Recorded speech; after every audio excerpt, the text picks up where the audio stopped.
मित्रों, बड़ा सुखद अवसर है कि आप सबके साथ मैं जन सुलभ पुस्तकालय के माध्यम से जुड़ रहा हूं। और मेरे लिए ये पीतोष का विषय है कि मुकुंद लाट जी के विषय में मुझे कुछ कहने के लिए आमंत्रित किया गया, कलाओं के अंतर संबंधों पर खास तौर से। अर्पण जी, आपका आभारी हूँ मैं कि आपने मुझे याद किया। और मुकुंद जी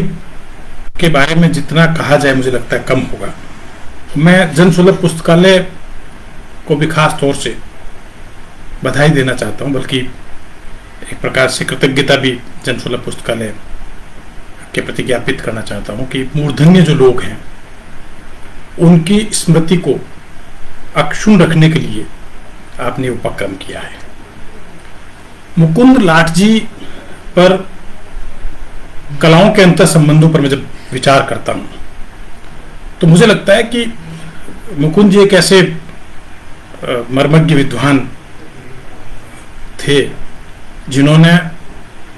भारतीय कलाओं को सर्वथा मौलिक दृष्टि से न केवल खुद देखा,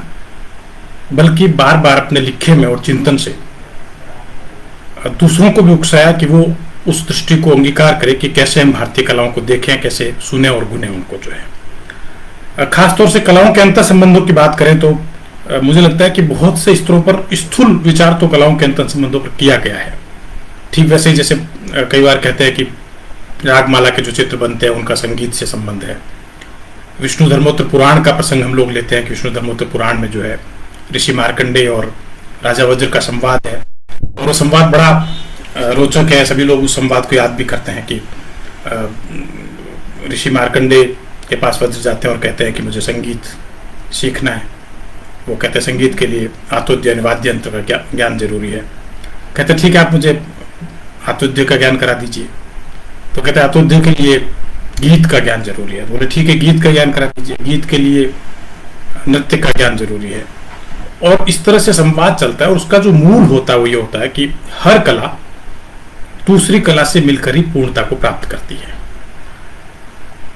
वैदिक कालीन संज्ञा जो कलाओं की है वह भी शिल्प कही गई है। और शिल्प का अर्थ हमारे यहाँ पे केवल शिल्प नहीं बल्कि संगीत, नृत्य, नाट्य, चित्रकलाएं, तमाम कलाएं हैं। जब मुकुंद जी के लिखे को देखता हूँ, उनके चिंतन को मैं पाता हूँ, तो ये खास तौर से बात मुझे समझ में आती है। नाट्य शास्त्र की विवेचना जो मुकुंद जी ने की है, उनके प्राय सभी जो लेख हैं या उनकी जो किताबें उनमें हम लोग जाते हैं, चाहे भावन जो उनके सारा एक प्रकार से समग्र रूप में प्रकाशित हुई, चाहे संगीत नाटक अकेडमी जो उनकी किताब प्रकाशित की उनको ले लें, उसको ले लें अपन। मुझे लगता है कि उनका जो जितना चिंतन है मुकुंद लाट जी का, वो नाट्य शास्त्र के आलोक में अगर देखा जाए तो ये बात खास तौर से मुझे नजर आती है कि जो व्याख्या उन्होंने नाट्य शास्त्र की है उसमें वो अपनी ओर से कलाओं के अंतर संबंधों का मर्मी छुआते हैं बार बार जो है। और ये बात मैं इसलिए कह रहा हूं, आप देखिए कि नाट्य शास्त्र पर बहुत से लोगों ने चिंतन किया है, विचार किया है, लेकिन मुझे लगता है कि मुकुंद लाट का जो तमाम लेखन है, उनका जो चिंतन है, उसमें आप देखिए कहीं न कहीं नाट्य शास्त्र और भरत मुनि आते हैं वहां पर। लेकिन एक खास बात नाट्य शास्त्र की जो इंगित करते हैं मुकुंद लाट, वो ये इंगित करते हैं कि वहां वो भरत मुनि का उस बात को याद दिलाते हैं कि सर्वशिल्प प्रवक्तम के रूप में जो है उन्होंने संज्ञा दी है उसके कलाओं के परस्पर संबंधों को, जो है सर्वशिल्प प्रवक्तर्कम। तो इसमें जो बात उन्होंने कही है कि जो कलाएं जो है, नाट्य जो अपने आप में कला नहीं बल्कि तमाम कलाओं से मिलकर जो है नाट्य अपने आप पूर्ण कला बनती है। और इसी चीज को जो है जब व्याख्यायित करते हैं मुकुंद लाट, तो ये कहते हैं कि हर कला जो है वो अपने आप में तो पूर्ण है ही, लेकिन जब दूसरी कला से मिलती है और मिलने के बाद भी अपना एक स्वतंत्र अस्तित्व जो है वो बनाए रखती है। ये जो अस्तित्व बनाए रखती है उसके बारे में बहुत सारे उदाहरण भी देते हैं कि इस तरह से बनाए रखती है। जैसे अमूर्त कला की बात करें अपन, जैसे चित्रकला की जब वो चर्चा करते हैं मुकुंद लाट जी, तो वो कहते हैं कि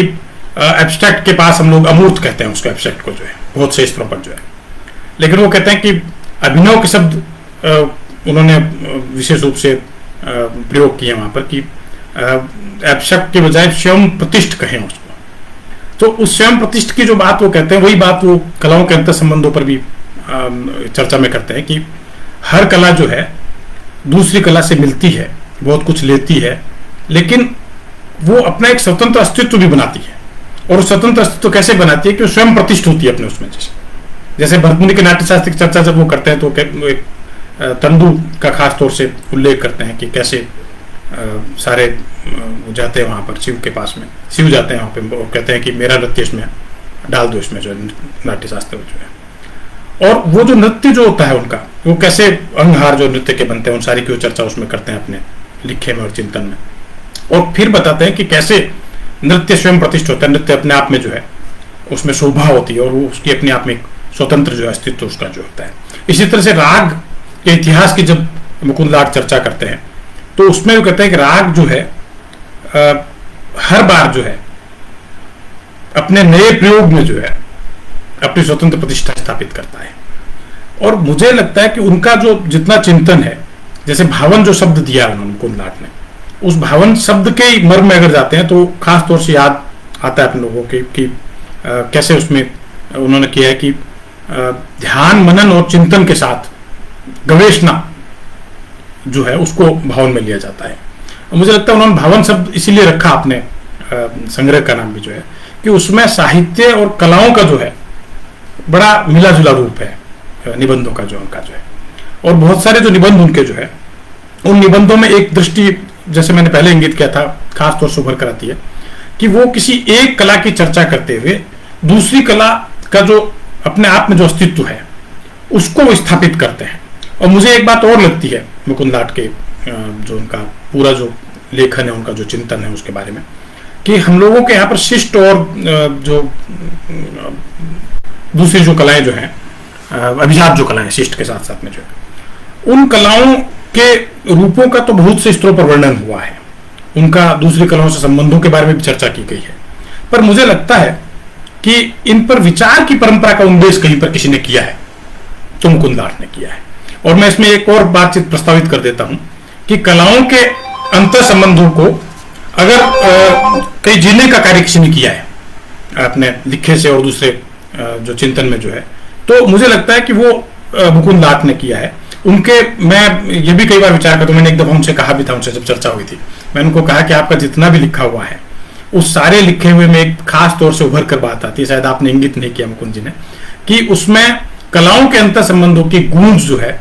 निरंतर सुनाई देती है कि कैसे एक कला दूसरी कला से मिलती है, मिलने के बाद भी वो अपना एक स्वतंत्र अस्तित्व बनाए रखती है।